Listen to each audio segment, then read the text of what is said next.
Assalamualaikum. Salam harapan, salam ubah, salam sejahtera kepada semua yang menonton. Sekali lagi terutama kepada saudara-saudari yang saya hormati, yang saya kasihi di seluruh negeri Sarawak yang kita sayangi. Apa sudah jadi dengan perjuangan COVID oleh kumpulan yang mengaku ini saya petik cakap pemimpin salah seorang pemimpin dia orang, the best group to take care of Sarawak, kumpulan yang terbaik untuk menjaga Sarawak. Apa sudah jadi? GPS apa sudah jadi sekarang? Ini kumpulan yang sama minggu lepas dengan kes 300 lebih satu hari, dia orang buka tempat hiburan, karaoke dibenarkan. Saya bukan tidak menghormati tuan punya karaoke, tempat hiburan ni, saya faham. Mereka juga terasa apabila bisnes terpaksa dikurangkan. Tapi tolong faham, ini waktu pandemik, waktu satu dunia kena penyakit. Bukan kita nak. Ya. Dalam keadaan macam ini, dia bukan pemilik karaoke saja, pemilik tempat hiburan saja yang kena. Semua kena. Semua terjejas. Sebab itu kerajaan perlu kuat. Kuat macam mana? Kuatkan ekonomi negeri. Dan apabila terjadi benda yang tak dijangka macam ni, kerajaan ada kekuatan ekonomi yang cukup untuk membantu rakyat-rakyat yang susah. Ini macam toke-toke karaoke ni tadi. Ini tidak mengkayakan diri sendiri. Lepas tu konon nak tolong, diberi kebenaran untuk keluarkan wang KWSP. Awak semua tahu ke tidak, wang KWSP tu wang rakyat sendiri. Dia orang punya simpanan tu. Awak gunakan simpanan rakyat untuk membantu rakyat. Dalam waktu pandemik macam ini, dia SDMC, ada satu komiti, satu jawatan kuasa yang ditubuhkan di Sarawak ni, State Disaster Management Committee, SDMC, untuk menangani kalau ada bencana. Ini kepada kamu GPS yang buat benda ni. Sebab saya nampak macam kamu sendiri tak faham benda ni. Menangani bencana, dia bukan nak tunggu bencana tu dah jadi. Gunung berapi dah meletup, tsunami dah terkena dekat bandar, baru kita nak bekerja. Tidak. Sebelum bencana tu pun kita kena dah susun strategi macam mana mengatasi supaya bencana ni tak jadi. Ini termasuk dalam pengurusan. Dan GPS awak semua, SDMC, seolah-olah awak tunggu benda ni nak jadi. Awak tak ada ambil tindakan. Nak adakan brainstorming dengan KKM. Nak tanya dengan diorang, apa pendapat diorang. Tempat mana yang perlu ditutup. Tempat mana yang perlu dihentikan operasi sementara. Panggil pihak polis, PDRM. Tanya dengan mereka. Waktu PKPB diadakan, contohnya di mana-mana bandar lah dalam Sarawak sini, ada atau tidak semua diikuti. Masih atau tidak lagi ada kereta yang 5 di dalam satu kereta, sedangkan 2 sahaja dibenarkan. Kalau ada apa tindakan, minta kepada mereka, awak pegang Sarawak ni, awak jaga Sarawak, awak boleh bersuara dalam benda macam ni. Minta mereka lebih tegas lagi jalankan. Untuk keluar pergi pasar raya, nak beli bekalan, perlu ke 8 orang nak beli berapa sangat? Nak beli 100 kilo beras, sampai 8 orang nak pergi. Nak bawa beras tu balik 100 kilo. Gula 50 kilo. Kopi 300 bungkus. Nak beli makanan, 1 orang cukup pergi. Kalau dilanggar, awak boleh adakan brainstorming dengan pihak PDRM ni untuk cara-cara mengatasi. Ini contoh, banyak contoh lain yang boleh. Tapi apa yang saya nampak, SDMC kerja dia petang nanti, dia bawa satu kertas, ini kes terbaru dekat Sarawak, ini kematian dan jumlahnya macam gini. Kerja macam itu, orang tua ya macam yang pegang SDMC tu tak perlu nak buat. Cari budak darjah 3, darjah 4 pun boleh buat. Sebab kertas tu disediakan KKM. Budak darjah 3, darjah 4 yang reti baca, suruh dia berdiri depan kamera tu cakap. Dia boleh. Ini orang yang mengaku terbaik untuk menjaga Sarawak, buka sempadan untuk pekerja daripada negara jiran masuk. Saya tak sebut siapa punya yang betul-betul perlukan pekerja daripada negara jiran ni, yang ladang kelapa sawit yang beribu-ribu hektar yang dekat dengan sempadan tu. Saya tak sebut siapa punya Siapa yang makan cili dia tak rasa pedas. Saya tak sebut siapa punya. Itu yang perlu kan. Siapa dia orang ni? Dia orang yang perlukan pekerja. Jadi dibenarkan masuk. Dibenarkan masuk, SOP akan diikuti. Oh, sedap. Dia punya ayat kalau keluar dalam surat khabar, dalam radio, dalam TV, sedap.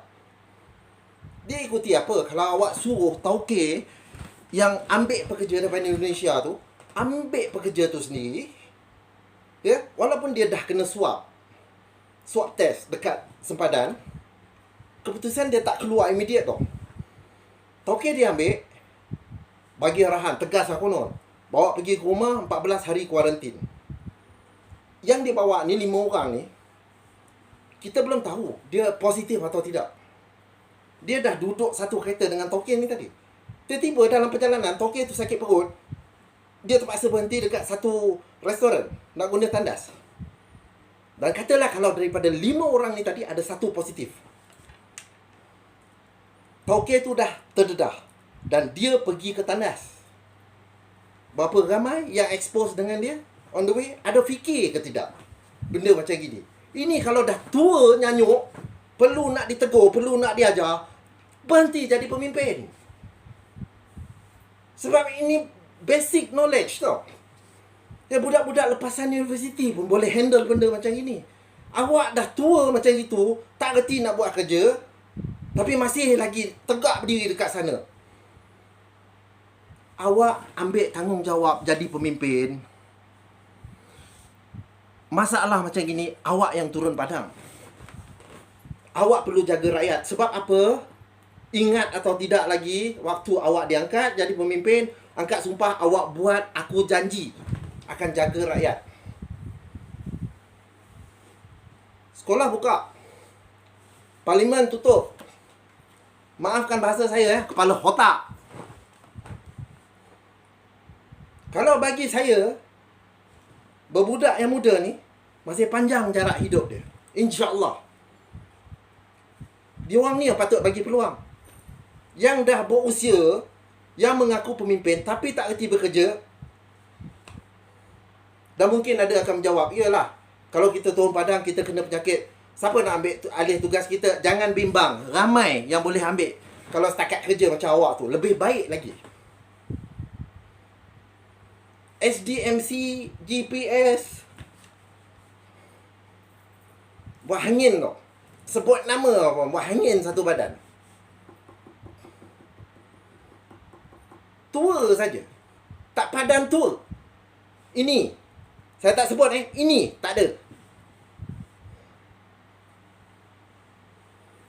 Awak sudah ambil tanggungjawab jadi pemimpin, awak jaga rakyat. Sekarang saya nak buka satu cerita. Ini saya akan buat satu video khas dalam 2-3 hari lagi di Bakallalan sekarang. GPS, pemimpin, semua dengar. Jangan awak ingat saya tak tahu apa jadi dekat Bakallalan sekarang. Daripada sebelah Malaysia, full PPE, baju. Hoi, tutup muka, tutup apa, semua tutup. Jumpa dengan orang Indonesia. Kenapa dilakukan di Bakallalan? Terbeduk, tak boleh. Sedangkan sana ada hub dia kan. Kenapa perlu dilakukan di Bakallalan? SOP jaga, semua guna mask. Tapi selepas tu, they mingle around. SOP cuma bab mas saja. Yang penjarakan tak jaga. Jangan ingat saya tak tahu Awak tunggu semua. 2-3 hari lagi saya akan keluarkan video ni siap dengan bukti dia sekali. Dengan bukti benda subsidi macam beras, macam tong gas, petrol, diesel masuk ke sebelah sana. Rakyat sendiri waktu MCO kerajaan kita tunggu 20 hari sampaikan DAP ambil keputusan untuk guna wang sendiri bantu rakyat. Saya tak ungkit. Bukan saya mengungkit. Saya sebut kenapa lambat. Tapi kalau sebelah sana minta bantuan, bukan main lagi laju. Hantau Pemimpin JPS tunggu 2-3 hari lagi saya buat video tu. Dan ada makanan, bekalan, makanan yang dihantar untuk satu event bulan puasa ni pun masuk melalui Bakalalan. Pemimpin JPS kalau tak tahu, sebab saya cakap tadi tak padan tua, fikir tak erti. Kuman tu boleh hidup di persekitaran, dia melekat dekat beras yang dibawa masuk tu, apa semua yang bawa masuk tu, 3 hari dia boleh hidup. Kalau awak suka sangat, awak pergi sambut barang tu. Jangan suruh orang lain. Sekolah tutup, parlimen buka. Awak pemimpin, awak sudah angkat sumpah, awak sudah buat, aku janji nak jaga rakyat. Kalaulah katalah Allah nak tentukan nyawa awak jadi taruhan semasa menjaga rakyat, Allah balas. Jangan takut nak mati. Semua manusia boleh mati. Saya tengah bercakap sekarang ni pun boleh mati. Bersembunyi dalam rumah, takut mati, tapi mengaku pemimpin. Pemimpin JPS berulang-ulang kali saya dah cakap, tak reti nak buat kerja, get out. Rakyat bayar gaji awak. Awak jangan cakap awak bayar gaji sendiri. Wang yang untuk bayar gaji awak tu wang rakyat. Rakyat tak nak tanggung biar awak hidup. Awak tu bukan lagi biar awak hidup, dah masuk kategori dinosaur hidup. Keluar. Kalau tak reti nak jaga Sarawak, keluar. Kalau takut sangat nak mati, keluar. Dan kalau awak rasa Sarawak ini awak punya, awak boleh gadaikan nyawa Sarawak. Ini saya bukan buat apa orang cakap threaten pada awak. Ini janji. Saya akan cuba sedaya upaya, biarpun sampai saya terpaksa merangkak, saya akan pastikan warga Sarawak buang awak semua. Sebab apa? Tak reti diuntung, tak pandai bekerja, tapi mengaku saya menteri ni, saya menteri tu. Tak payah. Get out. Jadi sebelum saya melalut lebih banyak lagi, itulah saya cakap tadi, saya sebut nama GPS dengan SDMC ni pun dah buat saya hangin satu badan. Sampai di sini saja. Assalamualaikum semua. Salam harapan, salam ubah. Salam sejahtera untuk semua dan sentiasa undi DAP. Terima kasih.